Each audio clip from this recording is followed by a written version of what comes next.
لیکن اب دل والا ایمان، اس کا ثبوت کیا ہے، ہمیں حاصل ہے کہ نہیں ہے؟ ظاہری بات ہے کہ ہم کسی کا بھی سینہ چیر کر نہیں دیکھ سکتے کہ اس کے دل میں ایمان ہے کہ نہیں ہے، لیکن اس کی ایک پہچان ہو جاتی ہے انسان کے عمل سے۔ انسان کا جس چیز پر یقین ہوتا ہے اسی کے مطابق انسان کا عمل ہوتا ہے۔ ہم کسی محفل میں بیٹھے ہوں اور اگر وہاں پر کوئی سانپ ہمیں نظر آ جائے تو ہمیں کوئی لاکھ کہے کہ یہ سانپ زہریلا نہیں ہے، پھر بھی ہم اس سے اپنے تحفظ کی کوشش کرتے ہیں، اس لیے کہ یقین ہے کہ سانپ یہ خطرناک ہو سکتا ہے۔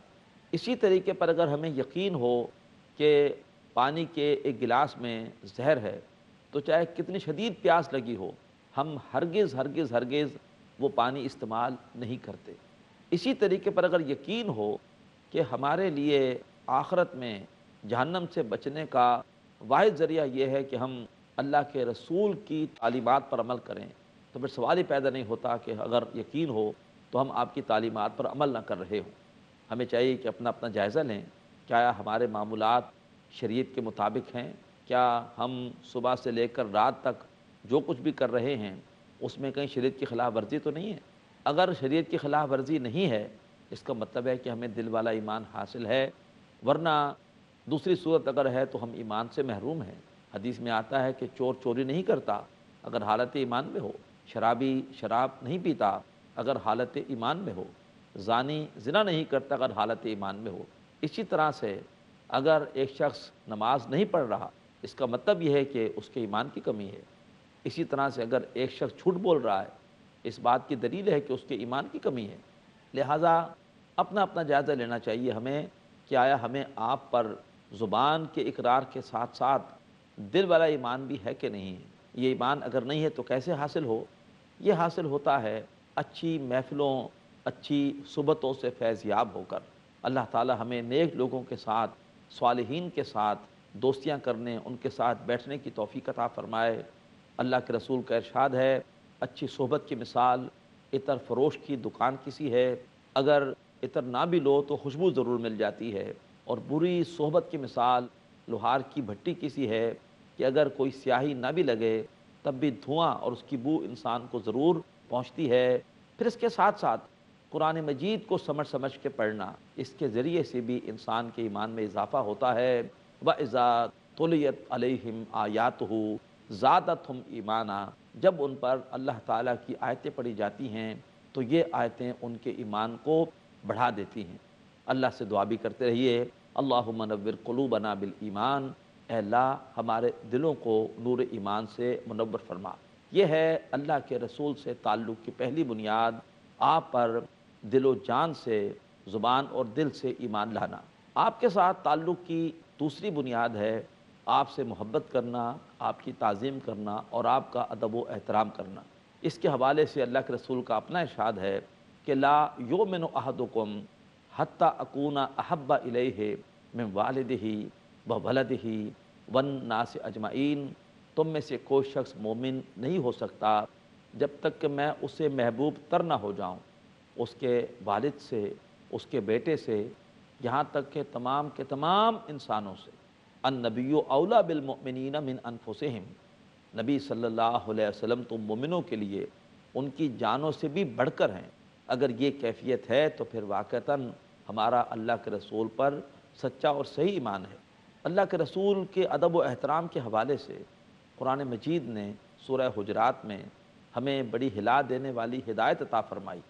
فرمایا کہ یا ایھا الذین آمنوا لا ترفعوا اصواتکم فوق صوت النبی، اے لوگو جو ایمان لائے ہو اپنی آوازوں کو نبی کی آواز سے بلند نہ کرو، ولا تجہروا لہ بالقول کجہر بعضکم لبعض، اور نہ تم میں سے بعض ان کے سامنے اپنی آواز کو ایسے اونچا کریں جیسے کہ تم میں سے بعض کے سامنے کرتے ہیں، ان تحبط اعمالکم، کہیں ایسا نہ ہو کہ تمہارے سارے کے سارے اعمال ضائع ہو جائیں، وانتم لا تشعرون، اور تمہیں اس کا پتہ تک نہ چلے۔ اگر اپنی رائے کو اللہ کے نبی کی رائے پر فوقیت دے دی یا گفتگو کے دوران اپنی آواز کو ان کی آواز سے اونچا کر لیا تو خطرہ یہ ہے کہ ساری کی ساری نیکیاں برباد ہو جائیں گی اور انسان کو اس کا علم بھی نہیں ہوگا۔ آج اس آیت پر عمل کے حوالے سے ضروری ہے کہ جب بھی کبھی گفتگو میں، کبھی بحث کے دوران اگر ایک فریق اپنے موقف کے حق میں جناب نبی پاک صلی اللہ علیہ وسلم کی حدیث بیان کر دے تو پھر دوسرے فریق کو فوراً خاموش ہو جانا چاہیے، اس لیے کہ اگر اب اس نے کوئی اپنے موقف کے حق میں بات کی تو وہ گویا اللہ کے رسول کی بات پر اپنی بات کو ترجیح دینے کے مترادف ہوگا۔ انتہائی یہ معاملہ نازک ہے، اللہ کے رسول صلی اللہ علیہ وسلم کی بات پر اپنی بات کو ہرگز ترجیح نہ دی جائے۔ یہی وجہ ہے کہ صحابہ اکرام جب بھی اللہ کے رسول ان سے پوچھتے تھے کسی چیز کے بارے میں تو ان کا پہلا جواب ہوتا تھا کہ اللہ اس کے رسول بہتر جانتے ہیں۔ لہٰذا خود سوچئے، اگر کسی نے اپنی آواز کو نبی کی آواز سے بلند کیا اس کی ساری نیکیاں ضائع ہو جائیں گی، تو جو شخص اللہ کے رسول کی نافرمانی کرے اور آپ کے احکامات کو پس پش ڈال دے، اس بد نصیب کا کیا انجام ہوگا۔ اللہ تعالی ہمیں اس حوالے سے سوچنے کی، غور کرنے کی توفیق عطا فرمائے۔ محترم ناظرین، مزید گفتگو انشاءاللہ وقفے کے بعد۔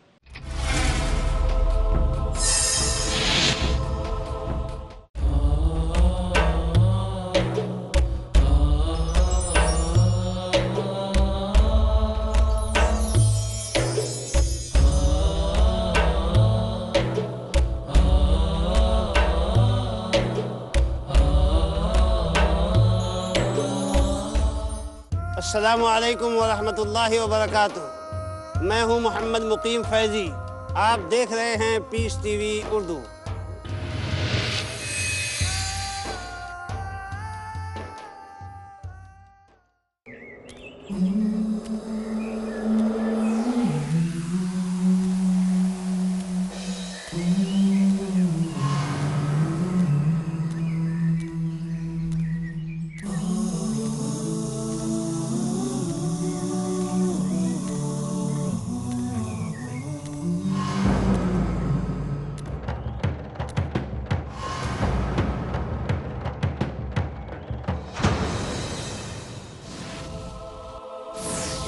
زندگی نام نہیں صرف سانس لینے کا، زندگی نام ہے دل سے جینے کا، دل کے جینے کا، دل کے جینے کا، دل کے جینے کا۔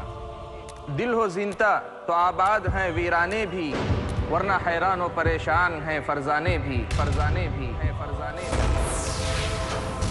مجھے یہ ڈر ہے دل زندہ تو نہ مر جائے، کہ زندگانی عبارت ہے تیرے جینے سے، تیرے جینے سے، تیرے جینے سے۔ جانیے اپنے دل کو، دل کی دنیا کو، دیکھیے ایک نیا سلسلہ میرے ساتھ، دل کی دنیا، صرف پیس ٹی وی اردو پر۔ جانیے دلوں کو ہمیشہ ایمان کی گرمی سے تازہ رکھنے والا اسلامی فلسفہ دل کی دنیا، کل رات 11:30 بجے اور دوبارہ صبح 6 بجے انڈیا میں پیس ٹی وی اردو پر۔ اللہ اور اللہ کے رسول کی تعلیم، تہمت لگانا، الزام تراشی کرنا اور دوسرے کے دامن کو داغدار کرنا، یہ اظہار رائے کی آزادی نہیں ہے۔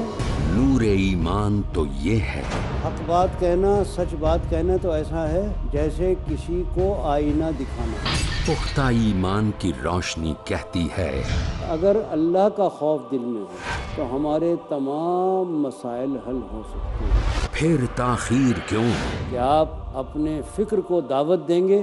آئیے شریک ہو جائیے فکر اسلامی میں، ہر اتوار شام 7 بجے اور دوبارہ صبح 10:30 بجے انڈیا میں پیس ٹی وی اردو پر۔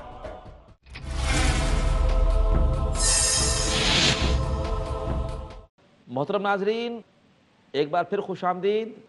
آج الحمدللہ ہم سیرت حبیب کبریا صلی اللہ علیہ وآلہ وسلم کے حوالے سے جناب نبی اکرم صلی اللہ علیہ وآلہ وسلم سے تعلق کی بنیادوں کو سمجھ رہے ہیں۔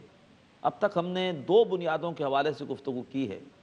آپ کے ساتھ تعلق کی پہلی بنیاد یہ ہے کہ آپ پر زبان اور دل سے ایمان لایا جائے، اور آپ کے ساتھ تعلق کی دوسری بنیاد یہ ہے کہ آپ کا ادب و احترام کیا جائے، آپ کی توقیر و تعظیم کی جائے، اور آپ سے تمام انسانوں کیا اپنی جان سے بھی بڑھ کر محبت کی جائے۔ اس کے بعد تعلق کی تیسری بنیاد یہ ہمارے سامنے آتی ہے سورہ اعراف کی آیت نمبر 157 کے آخری حصے میں، وَنَصَرُوا کہ ہم جناب نبی پاک صلی اللہ علیہ وآلہ وسلم کی مدد کریں۔ ذرا سوچئے مدد کس کام کے لیے؟ اللہ کے رسول کا مشن کیا تھا؟ اللہ کے رسول رحمت للعالمین تھے، اور آپ کا مشن اللہ تبارک و تعالیٰ کے بندوں کی فلاح و بہبود تھا، دنیوی اعتبار سے بھی اور اخروی اعتبار سے بھی۔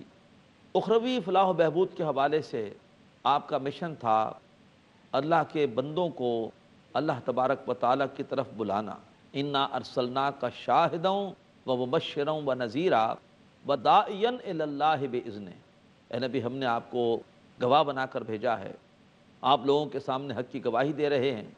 ہم نے آپ کو بشارت دینے والا بنا کر بھیجا ہے، آپ لوگوں کو نیکیوں پر اچھے اجر کی بشارت دے رہے ہیں۔ ہم نے آپ کو خبردار کرنے والا بنا کر بھیجا ہے، آپ گناہوں پر لوگوں کو خبردار کر رہے ہیں، اور ہم نے آپ کو اللہ تعالیٰ کی طرف بلانے والا بنا کر بھیجا ہے۔ تو دعوت کے ذریعے سے آپ صلی اللہ علیہ وسلم یہ کوشش کر رہے تھے کہ اللہ کے بندوں کو جہنم کی آگ سے بچا لیں۔ اللہ تعالیٰ ہمیں بھی دین کو سیکھنے اور دوسروں تک دین کو پہنچانے کی توفیق عطا فرمائے۔ یہ ہے آپ کی نصرت۔ آپ نے خود ہمیں اس کا حکم دیا اپنے آخری خطبے میں حجۃ الوداع میں کہ جو لوگ موجود ہیں وہ ان تک پہنچائیں جو موجود نہیں ہیں۔ بخاری شریف کی حدیث ہے بلغوا انی ولو آیہ، کہ تم میری طرف سے لوگوں تک پہنچاؤ، خواہ ایک ہی آیت، ایک آیت سیکھو اور پہنچاؤ لوگوں تک۔ کیوں؟ تمام لوگوں تک اب رسول اور نبی میں ہوں، ان تک اللہ کا پیغام پہنچانا میرا مشن ہے۔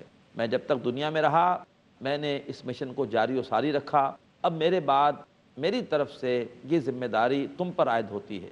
اسی طرح سے آپ کا مشن تھا اس دنیا میں لوگوں کو ظلم سے، جبر سے، استحصال سے، زیادتی سے محفوظ کرنا۔ اس کے لیے آپ نے اقامت دین کی جد و جہد کی، اللہ تبارک و تعالیٰ کے دین کو غالب کرنے کی کوشش کی، اور اس کے لیے آپ نے نہ صرف خود بلکہ آپ کے ساتھیوں نے بھی لازوال اور بے مثال قربانیاں دیں۔ آپ نے اپنے دانت شہید کرائے، آپ نے طائف کے بازار میں کس قدر اپنے آپ کو مجروح کرایا، آپ نے اپنے پیارے پیارے تربیت یافتہ ساتھیوں کے لاشیں، حضرت مصعب بن عمیر کا لاشا، حضرت حمزہ کا لاشا اس راہ میں دیکھا، لیکن ایک کٹھن جد و جہد کر کے بالآخر آپ نے اللہ تبارک و تعالیٰ کا دین غالب کر دیا۔ اور پھر اللہ کے رسول کے تربیت یافتہ صحابہ اکرام نے کچھ ہی عرصے میں اس دین کو بڑے وسیع علاقے میں غالب کر دیا۔ مغرب کی وادیوں میں گونجی اذاں ہماری، تھمتا نہ تا کسی سے سیل روا ہمارا، لیکن آج رفتہ رفتہ وہ دین پھر سے مغلوب ہو گیا۔ آج کہیں پر بھی اللہ کا عطا کردہ نظام، اللہ کی عطا کردہ شریعت پوری طرح سے نافذ اور غالب نہیں ہے۔ الطاف حسین حالی نے ایک مرثیہ کہا تھا مسدس حالی میں کہ پستی کا کوئی حد سے گزرنا دیکھے، اسلام کا گر کر نہ ابھرنا دیکھے، مانے نہ کبھی کہ مد ہے ہر جزر کے بعد، دریا کا ہمارے جو اترنا دیکھے، اور اے خاص ہے خاصان رسول وقت دعا ہے، امت پہ تیری آ کے عجب وقت پڑا ہے، وہ دین جو بڑی شان سے نکلا تھا وطن سے، پردیس میں وہ آج غریب الغربا ہے۔ اقبال نے بھی مرثیہ کہا ہے کہ بعد صبا کملی والے سے جا کہیو پیغام میرا، قبضے سے امت بے چاری کے، دین بھی گیا دنیا بھی گئی۔ آج دنیا میں کہیں پر بھی دین غالب نہیں ہے۔ ہمیں اللہ تبارک و تعالیٰ کے دین کے غلبے کے لیے ایک جد و جہد کرنی ہے، منظم جد و جہد۔ اگر یہ جد و جہد کریں گے تو پھر گویا ہم اللہ کے رسول کی مدد کر رہے ہیں، اللہ کے رسول صلی اللہ علیہ وسلم کے مشن میں اپنا حصہ ڈال رہے ہیں۔ اللہ تعالی ہمیں یہ سعادت عطا فرمائے۔ اللہ فرماتے ہیں سورہ صف کی آخری آیت میں کہ یا ایھا الذین آمنوا کونوا انصار اللہ، اے لوگوں جو ایمان لائے ہو مددگار بن جاؤ اللہ کے۔ تو اللہ کے دین کی مدد، اللہ کے دین کی تبلیغ کے لیے کوشش، یہ اللہ کی بھی مدد ہے اور اللہ کے رسول کی بھی مدد ہے۔ اللہ تعالی ہمیں اس عظیم مشن میں اپنا حصہ ڈالنے کی توفیق عطا فرمائے۔ اس کے بعد آپ کے ساتھ تعلق کی چوتھی بنیاد ہمارے سامنے یہ آئی کہ واتبعوا النور الذی انزل معہ اولئک ھم المفلحون، کہ وہ لوگ جو اس نور کی پیروی کریں، اتباع کریں جو نبی پاک صلی اللہ علیہ وآلہ وسلم کے ساتھ نازل کیا گیا۔ محترم ناظرین، یہ کون سا نور ہے؟ یہ ہے نور قرآن۔ ہمیں آپ کے ساتھ تعلق کے لیے آپ کے ساتھ نازل ہونے والے قرآن کی پیروی کرنی ہے۔ آپ نے حجۃ الوداع کے موقع پر ارشاد فرمایا تھا کہ لوگوں، میں تمہارے درمیان ایک ایسی شے چھوڑے جا رہا ہوں، جب تک تم اس سے چمٹے رہو گے نہ گمراہ ہوگے نہ برباد ہوگے، اور وہ ہے کتاب اللہ۔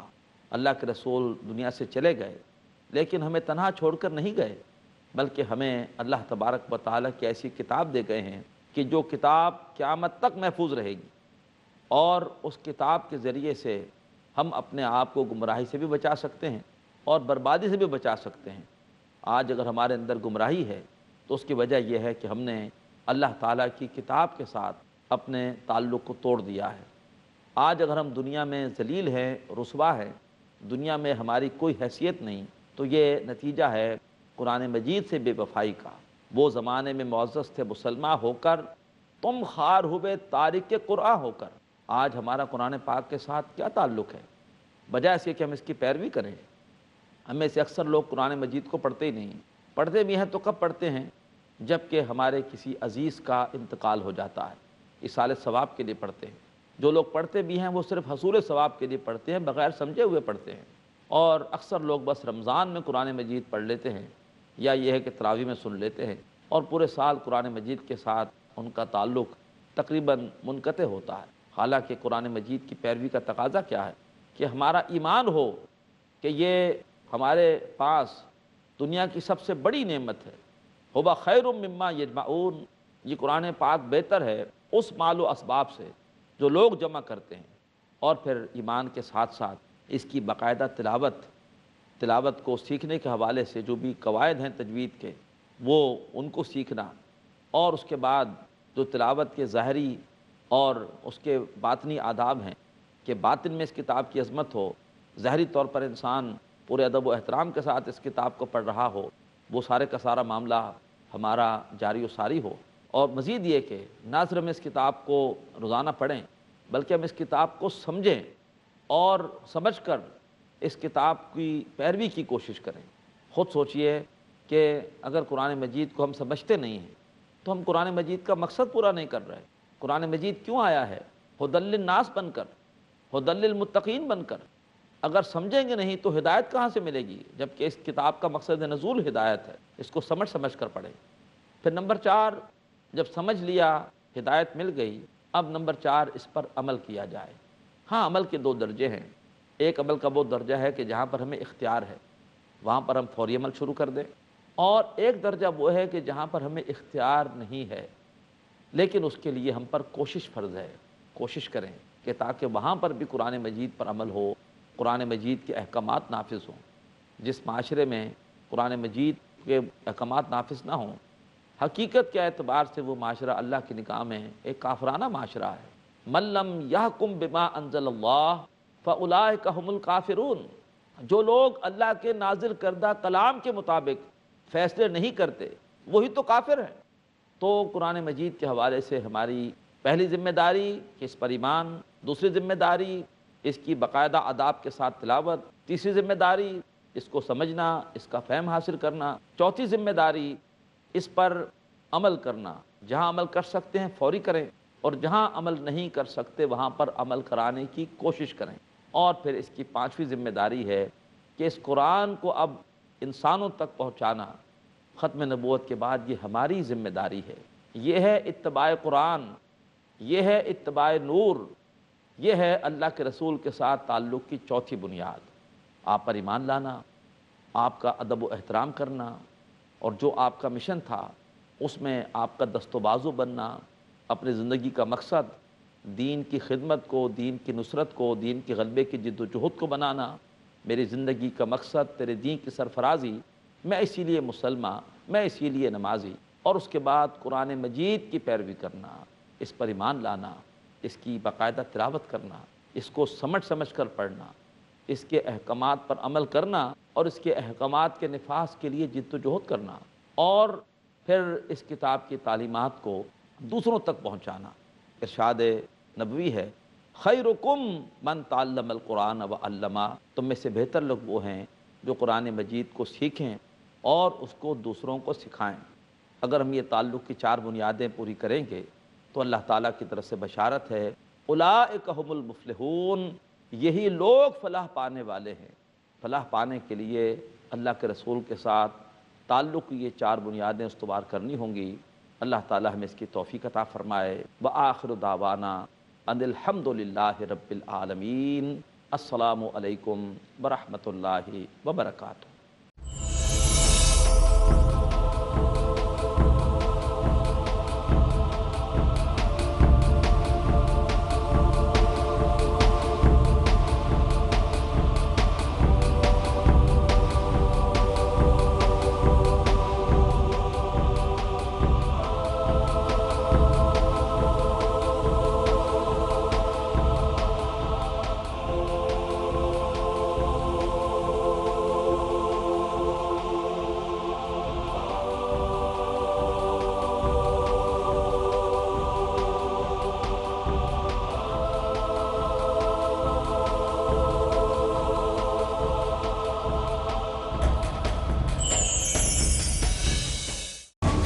عبدالہادی عمری ڈالیں گے روشنی دین کو سمجھنے کے مؤثر، مفید اور فرسٹ ہینڈ جو ذرائع ہیں ان میں سے قرآن کے بعد حدیث یہ مؤثر ذریعہ ہے۔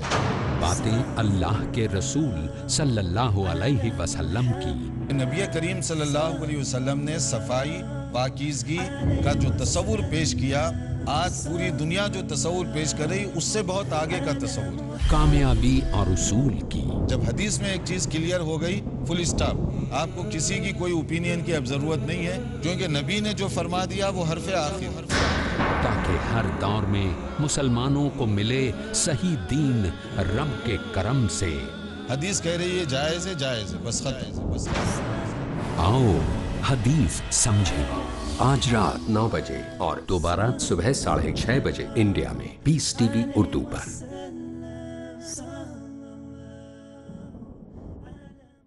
ایمان کی سلامتی اور اللہ کی رضا دعا میں مانگتا ہے ہر اسلامی خاندان۔